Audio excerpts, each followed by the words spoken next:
Welcome to the Mike Frederick Show, presented by Aria Health at 1490 WBCB. I'm Sean Lerman, along with head coach of the Neshaminy Redskins, Mike Frederick, fresh off his first win as head coach of Neshaminy. Coach, how does it feel to get that first win off your back? It felt great. It felt really good for those kids. They've been working so hard all through the off season, and then to start off the first couple of weeks without the victories was tough. And they really played well, and they've put in the work. So we were hoping it was coming sooner rather than later. But as a first-time head coach, I have to tell you that the joy of winning a game like that didn't last as long as I thought. And Really? Yeah, my thoughts not too long thereafter turned to Abington and what we needed to do to have get the kids ready and refocused on a 3-0 team coming in here this week. Well, 49-15 win over Council Rock South, a pretty big one. A lot of guys had some good games. One thing in particular, I know we talked last week, you said you wanted to see Mason Jones get the completion percentage a little higher. Well, he definitely got that completion percentage much better in this game. What did you see out of Mason that was the difference from 2 weeks ago to this past weekend? Well, I think the coaching staff, Coach Wilmot, Coach Keeney in particular, had sat down over the weekend and really tried to firm up things that Mason did well. And we wanted to try to mix that stuff in earlier in the game so that we didn't end up in a position where we were trying to go too far down the field in a catch-up type mode. And it worked out really well. He was very accurate. He got help from a couple of great catches. But he really ran the offense well, and we actually reduced a little bit of the playbook for him heading into the game, and I think it benefited the whole team. Trevor from the tight end spot had a pretty good game too, really big catches. He's been a little bit more part of the offense now. Is that something we can expect to see going forward? Well, Trevor has had to step up. Bill Ritchie, who's a terrific tight end defensive end for us, unfortunately got banged up the week prior, and we're going to be without him for a couple of weeks. And it was Trevor's first start, and Trevor is a very talented receiving tight end. He's a very difficult matchup for most linebackers and safeties. He's big, he's fast. He needs to improve the blocking aspect of his game. And he'd be the first one to tell you that he was very pleased with how most of the pass plays went on Friday night.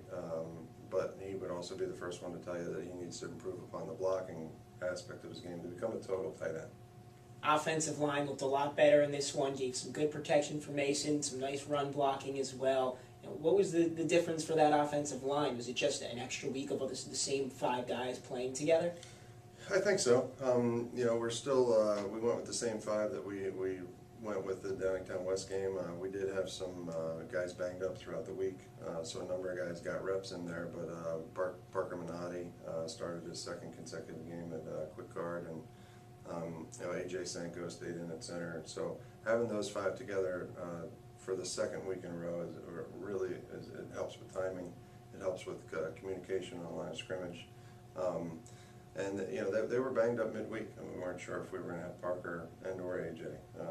And it got some of the other guys some reps as well. So on the depth side, we're getting better. We're getting better, and we're growing week in and week out. And we've got more and more guys that are ready to step up and contribute. We still have a long way to go, but we're much better positioned now on the offensive line than we were heading into camp. DeAndre Pollard, another big game with 2 touchdowns. Denzel Hughes had another big one from the wide receiver position and played well defensively too. Matt Magdalinskis again had a big game on both sides of the ball. Talk about what those 3 guys have meant to your team in the game against Council Rock South. Yeah, they all played exceptionally well. You get some senior leadership there with Mags, as well as with DeAndre. Obviously DeAndre didn't play as much on the defensive side of the ball, and part of that was to try to emphasize converting our red zone possessions to touchdowns. Not that was an issue, but for him playing defense, but we thought, we were obviously taking away some of those reps that maybe he would have a little bit more of a pop in his legs or so. He's been terrific for us all year. I mean, we look back the week before, he rushed for 185 yards. But we really wanted to emphasize once we got inside the 20s to convert and be able to pound the football. And Mags again had a terrific day on all three phases of the game: offense, defense, special teams. He's done pretty much everything we've asked of him to do. You know, it was one of the special teams coaches who oversees the kickoff return had actually put him in that position specifically heading into the week because we expected some squib kicks, and you know, put him in a position where they kicked the ball right to him, which was, you know, it was fortunate that we were able to do that. And you know, again, a coaching decision. And once he gets in the open field, he's got straight line speed that'll match anybody. So those are the guys who everyone knows about. You see in the box score with the big numbers. But who are some of the contributors that helped you guys get that big win that maybe aren't showing up as the big names for the team? Well, I think it was the best that Hunter Kelly had played. Tackle was the second week in a row where he was able to stay at the same position. Even midweek, he did some reps at center. So I think he's becoming more and more comfortable back where he played last year. You know, I think that you know, our fullbacks have played extremely well, picking up blitzes. You know, we've had a couple of tough looks where, you know, they've had to really step up in the B gap and take on blitzers with some force and aggression. They've done a nice job there. I think Zach Treadway is a guy that has elevated his game and is getting starts now at wide receiver on the offensive side of the ball. On the defensive side of the ball, you know, I think Evans Klaus had a nice game in there at defensive tackle. He's a guy that is starting to D-tackle for us. He's very strong and powerful, but inexperienced, and he's growing week after week. And I think it was the best game we got from our middle backers with Cale Kitchenman. Dalton Fox got his first start in there as we were moving Dan Dogba around at end. He's going to have to play defensive end as well as linebacker. And JR played pretty well, and Jack Spengler got his first start. So we're still moving the parts around there on defense, and we were by no means perfect, but hit a lot of our goals, and you know, they created turnovers, and when we do that, we're going to be in pretty good shape. You mentioned Zach Treadway. He was on the field a lot in this last one. You have to love having another sophomore wide receiver, a big target to grow with Mason at the quarterback position. Yeah, he's a talented young man. I mean, he's talented on the defensive side of the ball as well. He backs up Denzel at free safety. He can get us lined up if necessary. Obviously, Denzel is a extremely talented receiver and defensive back. The problem we have with Denzel is that right now he's taking, you know, more reps than anybody. So we're consciously trying to you know, make sure that he's rested. I mean, it's hard. He went 65 plays on offense against Downtown West, and I'm not sure he came off the field on defense. So to have a guy like Zach step up has really helped alleviate some of the issues we've dealt with depth. You know, as guys condition and get in better shape as we moved into the season here. You know, hopefully we'll have more depth, more people that are able to step up and play, and also the guys that are going two ways are not going to be quite as gassed when we get late in games. We'll step aside, take a quick break, and be back with more of the Mike Frederick Show presented by ARIA Health and 1490 WBCB right after this. The ARIA 3B Orthopedic Institute is redefining care in Center City and South Jersey. And our 50,000 square foot location on ARIA Health's Bucks campus in Langhorne features private rooms, free parking, and nearby hotels. With over a century of experience, the world-class 3Bs, Doctors Booth, Bartolozzi, Balderston, and their partners personally guide you from treatment through recovery. For all your orthopedic needs, call 1-888-ORTHO-3B or visit aria3bortho.org. At the ARIA 3B Orthopedic Institute, you come first. If you are looking for a car, where do you go? Faulkner Auto Group at 4427 Street Road in Trevose is where to go for the best deals in Bucks County for all your new pre-owned cars, trucks, or SUVs. Go to Faulkner Auto Group. It's always Faulkner, to be sure.